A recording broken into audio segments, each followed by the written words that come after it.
Electrolysis. सो electrolysis का simple मतलब होता है, लिसिस वर्ड मीन्स ब्रेकिंग।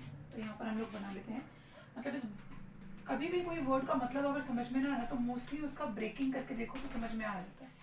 तो लिसिस वर्ड का मतलब ही होता है ब्रेकिंग, जैसे हाइड्रोलिसिस होता है, पायरोलिसिस होता है।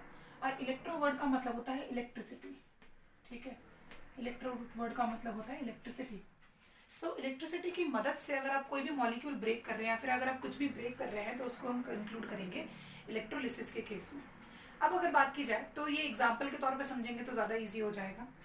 तो ये रिएक्शंस, हाँ, सो ये हमारे पास है simple electrolysis of water. Water को इलेक्ट्रोलिसिस से सेपरेट किया जाता है। 10th क्लास के टेक्स्ट बुक में आप लोगों को ये रिएक्शन डीकॉम्पोजिशन में एक्सप्लेन किया हुआ है। अब इलेक्ट्रोलिसिस वर्ड, लिसिस वर्ड का मतलब अगर ब्रेकिंग है तो वहां पर डीकॉम्पोजिशन तो हो ही रहा है ना, तो डीकॉम्पोजिशन रिएक्शन के अंदर इसको इंक्लूड किया जाता है, but decomposition with the help of electricity.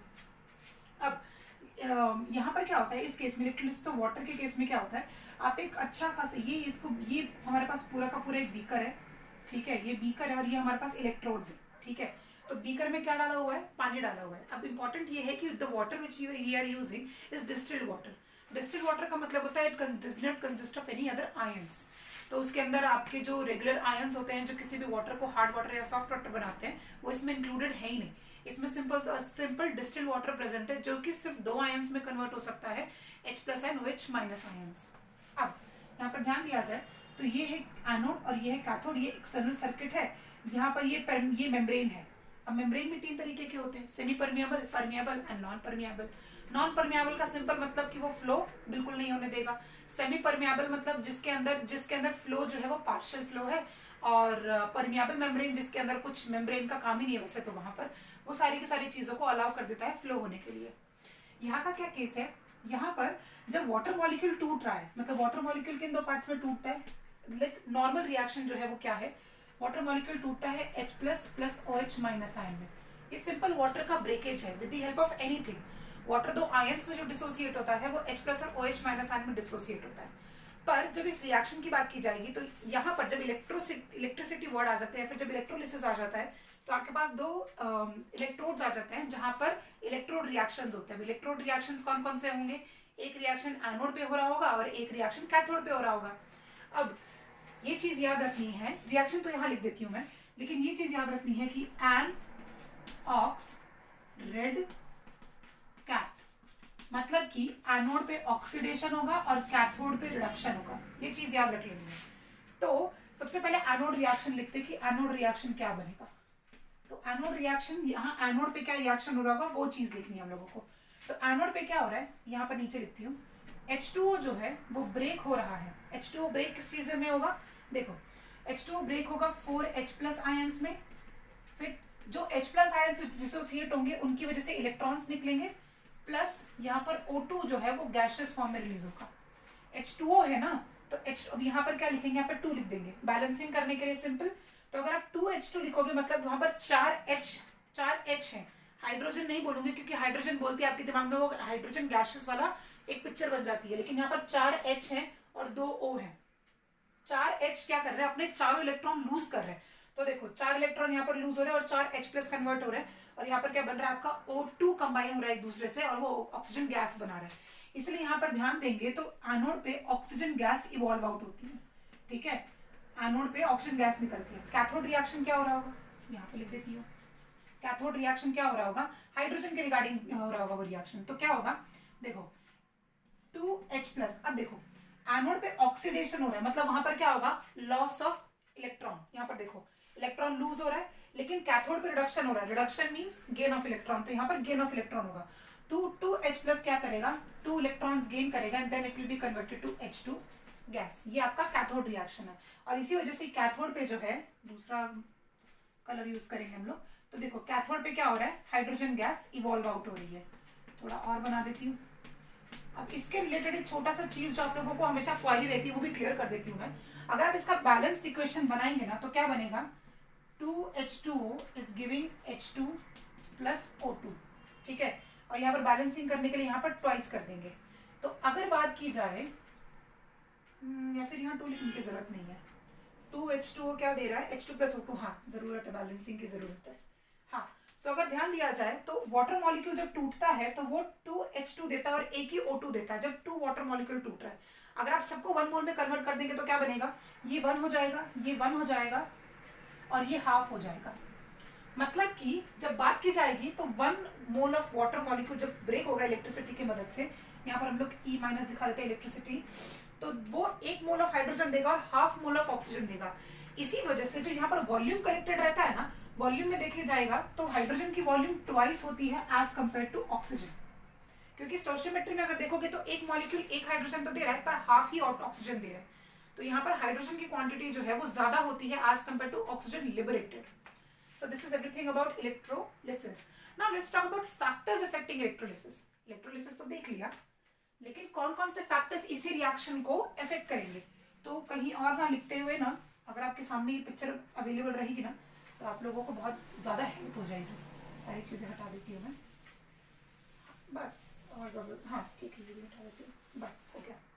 पहला फैक्टर, सबसे पहला सबसे इजी फैक्टर बता देती हूँ, that is type of electrode.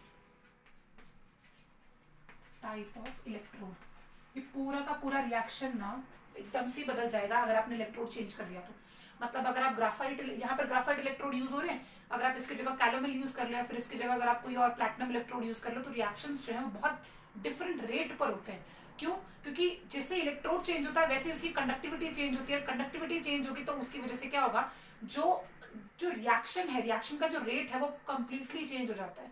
So type of electrode पर डिपेंड करेगा।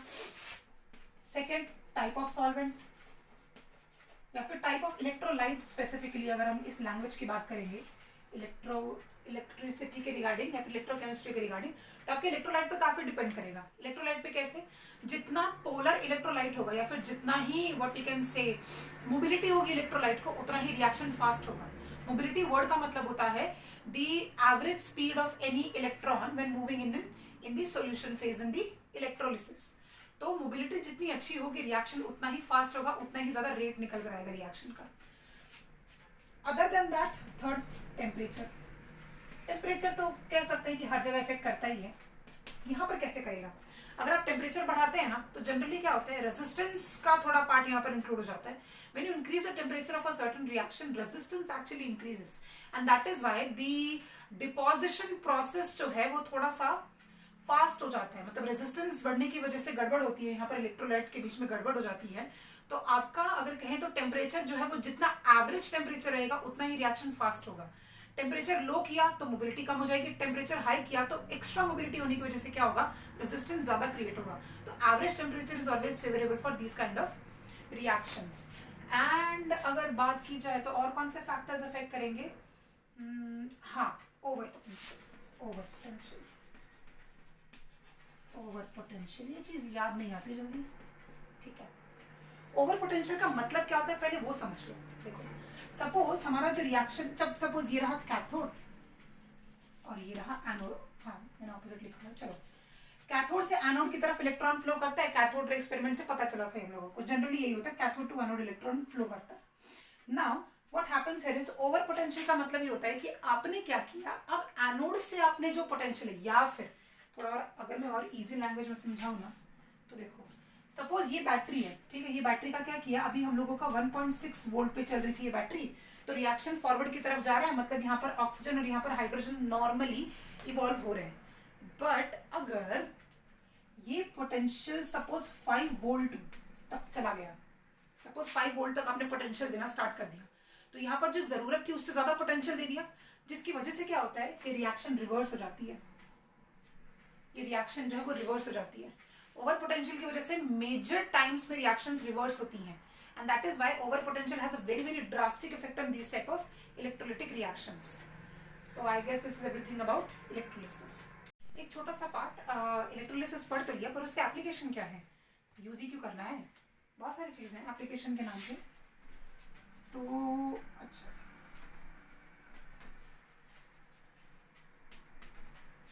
एप्लीकेशन, आई गेस मैंने स्पेलिंग गलत लिखी हुई है, यूजर्स लिख लो, क्या जाता है, लो यूजर्स लिख लो, स्पेलिंग की प्रॉब्लम ही चली जाती है। हाँ, सबसे पहले इलेक्ट्रोप्लेटिंग।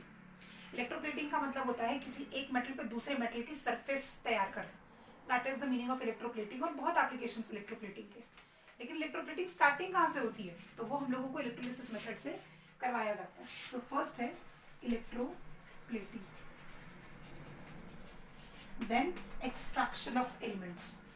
अब हम लोगों ने पढ़ा है ये चीज कि रिएक्टिविटी होती है कुछ मेटल्स की, तो हायर रिएक्टिविटी पे आप लोग स्टार्ट करते हो पोटेशियम से, एग्जैक्टली पोटेशियम से स्टार्ट करते हो और आप रिएक्टिविटी ऑर्डर में नीचे आते आते आते आते आप आते हो जिंक मेटल की तरफ या फिर आप मर्क्यूरी की तरफ आते हो, जिनकी रिएक्टिविटी बहुत ही कम है। अब अगर बात की जाए तो सोडियम का एक्सट्रैक्शन, पोटेशियम का एक्सट्रैक्शन, इवन कॉपर का एक्सट्रैक्शन, ये ऐसे एलिमेंट्स होते हैं जिनकी रिएक्टिविटी जो है वो हायर होती है and they are soft elements. Soft elements होने की वजह से उनको आप लोग क्रूशियल मेथड से एक्सट्रैक्ट नहीं कर सकते, जिसकी वजह से उनके लिए बहुत सॉफ्ट तरीके इस्तेमाल करने पड़ते हैं। उसमें से एक आता है इलेक्ट्रोलिसिस। सो नेक्स्ट है हमारे पास एक्सट्रैक्शन ऑफ रिएक्टिव एलिमेंट्स। ये अच्छा एप्लीकेशन है, extraction of reactive elements. Other than that और क्या एप्लीकेशन हो सकता है? यस, प्यूरिफिकेशन ऑफ मेटल तो हो गया, एंड देन उसके बाद manufacturing of pure gases. Pure gases बनाने के लिए भी काफी काम आता है, जैसे क्लोर अल्कली प्रोसेस है 10th क्लास के, जो सोडियम आई गेस बाइकार्बोनेट, हाँ सोडियम हाइड्रोक्साइड और सोडियम हाइड्रोजन कार्बोनेट का रिएक्शन, या फिर वहां पर वो ये सब चीजें यूज की गई थी to produce a certain gas called as chlorine. Chlorine का वहां से प्रोडक्शन हो रहा था। तो क्लोर अल्कली प्रोसेस जो है वो भी इलेक्ट्रोलिटिक प्रोसेस ही है, क्लोर अल्कली। तो क्लोरीन और अल्कली का रिएक्शन है वहां पर, तो उसकी वजह से क्लोरीन गैस प्रोड्यूस होती है। तो प्रोडक्शन ऑफ प्योर गैसेस के लिए भी ये इस्तेमाल किया जा सकता है। सो लिख लो ये चीज भी, प्रोडक्शन ऑफ प्योर गैसेस, यहाँ पर ब्रैकेट में chlor alkali. Chlor alkali process से प्योर गैस रिलीज की जा रही थी। So these are certain applications. इसमें सब कुछ भी लिख सकते हो, कोई प्रॉब्लम नहीं है। तीनों के तीनों एप्लीकेशंस इसके वैलिड हैं।